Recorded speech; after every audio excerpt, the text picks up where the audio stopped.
Bien-aimés dans le Seigneur, Shalom, et bon début de semaine. Alors, en allant gagner mon pain quotidien ce matin, l'Esprit de Dieu me met à cœur encore de te parler l'enfer, de te parler de l'enfer et du ciel. Et surtout le ciel, et en disant que si tu ne vas pas au ciel, ben, l'autre partie c'est l'enfer. Et le Seigneur Jésus-Christ, quand il était sur cette terre, il a prêché que deux choses. Il a prêché la repentance, qu'il a dit de se repentir, parce que le royaume des cieux, justement, est proche. Donc, il n'y a que deux chemins. Il y a le ciel, voilà, le paradis, ou il y a l'enfer. Et ce qui me met à cœur aujourd'hui, l'Esprit de Dieu me met à cœur de te le parler aujourd'hui, encore après, pour ceux qui sont connectés sur mon compte Facebook et YouTube. Vous avez vu que hier, au niveau de l'église à Grigny, il y a la sœur Irène qui était avec nous à Grigny, qui a témoigné de sa visite en enfer. Et Dieu lui a montré que elle, qui était chrétienne, que si elle mourait, elle devait se retrouver en enfer. Et malheureusement, il y a beaucoup de chrétiens qui sont dans ce cas. Il y en a qui vont même dans les églises, soit disons même des églises de réveil, qui croient qu'ils sont sauvés alors qu'ils ne sont pas sauvés. Et le Seigneur Jésus-Christ, il pleure. Il pleure. Bien aimé, tu dois savoir une chose, et c'est d'ailleurs une révélation qu'il a donnée à beaucoup. Sur 100% des églises qui sont dans le monde, il y a peut-être même pas 10% aujourd'hui de personnes qui sont sauvées, qui vont dans ces églises-là. Beaucoup, malheureusement, et l'Éternel a déjà révélé à beaucoup de gens, beaucoup, c'est des tombeaux blanchis. Malheureusement, il y a beaucoup d'églises qui sont plutôt... Ça me fait mal même, ça me fait mal de parler de ça.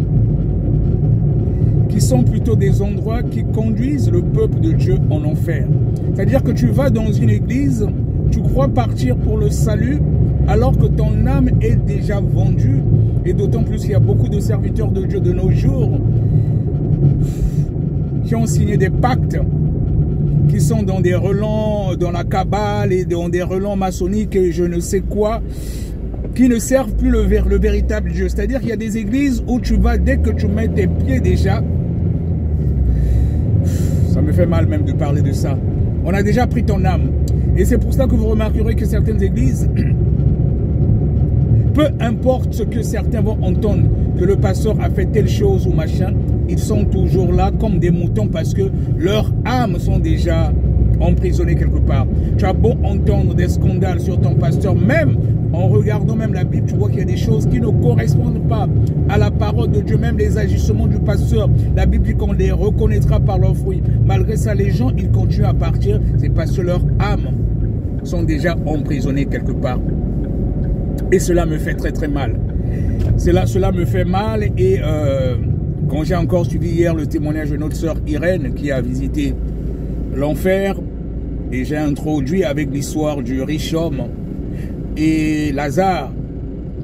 Le riche homme, c'était une parabole, mais cette parabole-là, elle se fait montre de nos jours. Il y a beaucoup de gens que Dieu enlève en esprit qui vont visiter justement le séjour des morts ou l'enfer prochain et le paradis. Et beaucoup de témoignages concordent en ce sens. Malgré cela, les gens ils continuent à douter.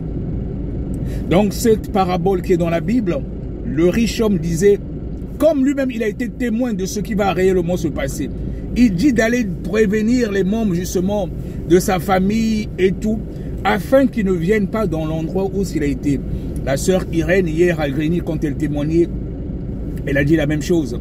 Elle, quand elle s'est retrouvée, elle savait que pour elle c'était fini. Mais elle pensait plus, si vous suivez le témoignage en entier, elle pensait plus, même pas forcément les membres de sa famille, elle pensait au monde entier. Elle a dit à Dieu, mais il est dit que tu es un Dieu qui a tant aimé le monde. Tu aimes le monde, mais comment est-ce que tu peux permettre que toutes ces personnes puissent partir là? En fait, Dieu, il est amour. En fait, Dieu, il se sert des personnes pour prévenir les gens. Et ce qui l'a sauvé même, quand vous écoutez son témoignage, c'est parce qu'elle avait compassion. Elle avait compassion non plus d'elle, parce qu'elle savait que pour elle, c'était fini. Elle pensait maintenant aux gens qui sont dans le monde, mais qui ne connaissent pas que cet endroit existe, ou qui continuent à douter. Et Dieu lui a dit, va leur dire. va leur dire, va leur dire. Et c'est chez beaucoup de personnes qui expérimentent ces choses, vous remarquerez que souvent Dieu dit, va leur dire, va leur dire. Et malgré cela, les gens ils continuent à douter. Ça me fait mal. Ça me fait penser à l'époque de Noé. À l'époque de Noé, quand il était en train de construire l'arche, les gens le prenaient pour un imbécile, un idiot, voilà. Et quand le déluge est arrivé, voilà. Dans la parabole de Jésus, du riche homme et Lazare, à un certain moment, quand le gars, le riche homme s'est retrouvé au sein d'Abraham, il dit, mais il voulait que la personne aille dire aux membres de sa famille qui sont restés, tout ça, mais dans le sein d'Abraham, on lui dit, ils ont Moïse, ils ont les prophètes. Ils n'ont qu'à écouter ces gens-là. S'ils ne les écoutent pas, ce n'est pas une personne qui va sortir, qui viendra d'ici, du séjour des morts, qui ira leur dire qu'ils vont croire. Mais aujourd'hui, Moïse et les prophètes, c'est qui? C'est nous, les serviteurs de Dieu. Aujourd'hui, moi, si je te parle aujourd'hui de la bonne nouvelle, c'est parce que Dieu m'a oint. Si je te parle aujourd'hui de la bonne nouvelle, c'est parce que l'Esprit de Dieu qui est en moi me pousse à le faire. Je ne supporte pas de rester comme ça. Je suis une sentinelle sans te parler de Dieu. Parce que je sais ce qu'il y a derrière. Je sais que si tu ne changes pas ta façon d'être, tu peux aller à l'église tous les jours, ça ne suffit pas. Tu peux aller à l'église tous les jours, ça ne suffit pas. Mais il faut vivre en conformité justement avec la parole de Dieu. Si tu ne suis pas les préceptes de Dieu, pour beaucoup l'église c'est devenu comme une tradition. Les gens ils vont à l'église, bon juste voilà, c'est un lieu de rencontre, voilà. Et surtout que les pasteurs, beaucoup de pasteurs ne prêchent même plus la saine doctrine. Tout ce qui intéresse nombreux, c'est de s'en prendre plein les dîmes des fidèles. On ne prêche plus le ciel aux gens, alors que l'important c'est le ciel. C'est ça notre mission principale, de montrer la voie aux gens, aux fidèles. Comment faire pour aller au ciel? Le reste c'est secondaire. On ne va pas à l'église parce qu'on va chercher le mariage, parce qu'on va chercher la richesse de ce monde, parce qu'on va chercher, je sais pas, le visa pour ceux qui veulent voyager, juste parce qu'on veut par exemple être guéri. Non, c'est pas ça la priorité. C'est vrai que Dieu, il démontre aussi sa puissance. Il arrive qu'il y ait des cas de guérison, tout ça. Il y a des témoignages que nous ne cessons de vivre. Mais la priorité, c'est avant tout de prêcher aux fidèles le ciel. De leur montrer que le Seigneur Jésus-Christ, il est venu pour nous sauver. Il est venu pour les pécheurs. Nous devons leur apprendre la repentance et comment les emmener à Christ Jésus. Et ce qui me fait encore mal, quand la sœur Irène s'est retrouvée en enfer, parmi les choses, quand elle a demandé à Dieu, mais pourquoi je me suis retrouvé là? Et pourtant je partais aussi, je partais à l'église. Parmi les choses pour lesquelles elle s'est retrouvée là-bas, et nombre d'enfants de Dieu qui sont soi-disant des chrétiens, et des chrétiens en réalité charnels. Tu vas à l'église, tu continues à écouter la musique profane. Je vois quand il y a des concerts d'artistes profanes, les mêmes soi-disant chrétiens qui se disent chrétiens, ils sont les premiers à aller dans les concerts de la musique profane. Ils deviennent des idolâtres. Je vois beaucoup des statuts même sur les réseaux sociaux. Ça me fait mal. Les gens croient que c'est un jeu. Parmi les choses pour lesquelles ils s'est retrouvés en enfer, il y a ça. Tu es soi-disant chrétien, mais tu continues à aduler, idolâtrer les artistes profanes qui font la musique profane.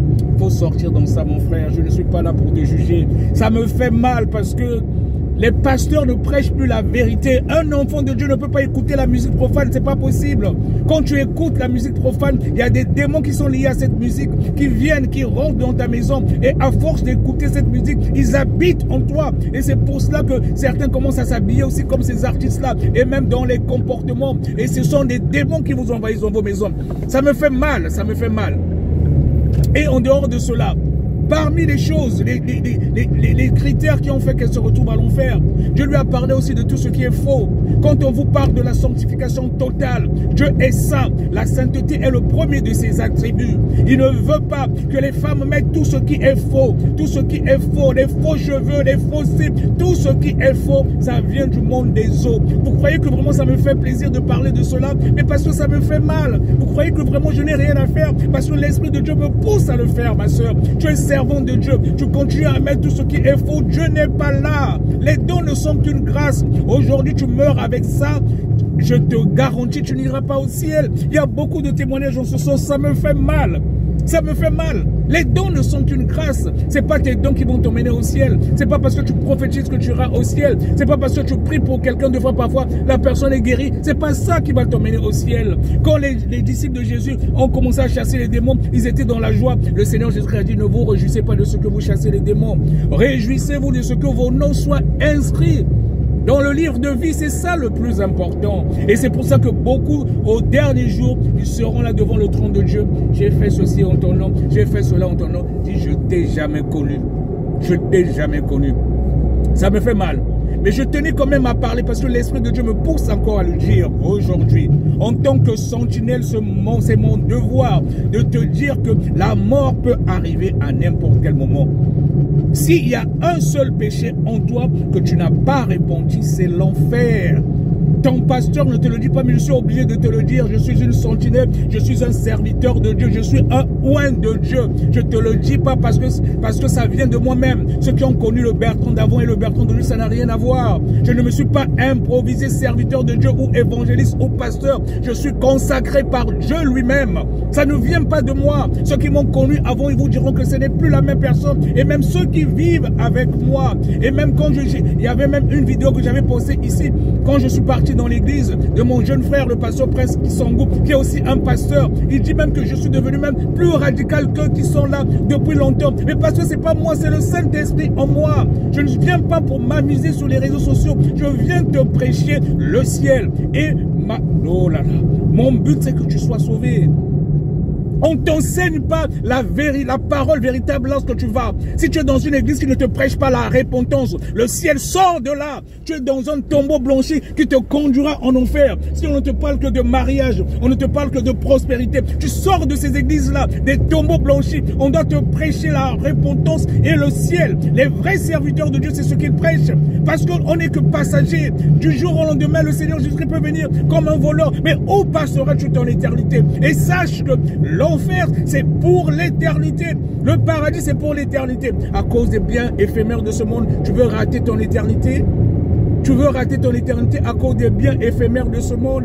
Bien-aimé, non, non, réfléchis. Où passeras-tu ton éternité?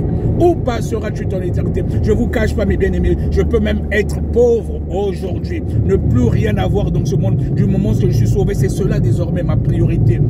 Il y en a qui peuvent me prendre pour un imbécile comme on prenait Noé pour un imbécile. Mais je sais d'où Dieu m'a pris et je sais où je vais. Je suis un oint de Dieu, je suis un serviteur de l'Éternel. Ma priorité, c'est de te prêcher le ciel. Le reste, je m'en fous. Et malgré ça, comme je sers mon Dieu, il me donne le minimum pour vivre. Cela me suffit. Cela me suffit. Je ne cherche pas beaucoup. Je mets les intérêts du royaume devant et c'est Dieu qui me bénit. Je ne suis pas malheureux. Je m'en fous des richesses de ce monde. Ma priorité, c'est désormais le ciel et je veux te communiquer aussi le ciel. Et chez Dieu, nous avons la paix véritable. Je t'en supplie. L'Esprit de Dieu me poussait encore à te dire cela ce matin en allant gagner mon pain quotidien.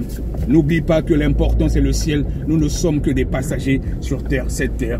Sois richement béni. Ton frère, ouvrier du Seigneur Jésus-Christ. Je suis arrivé à mon lieu de travail. Shalom.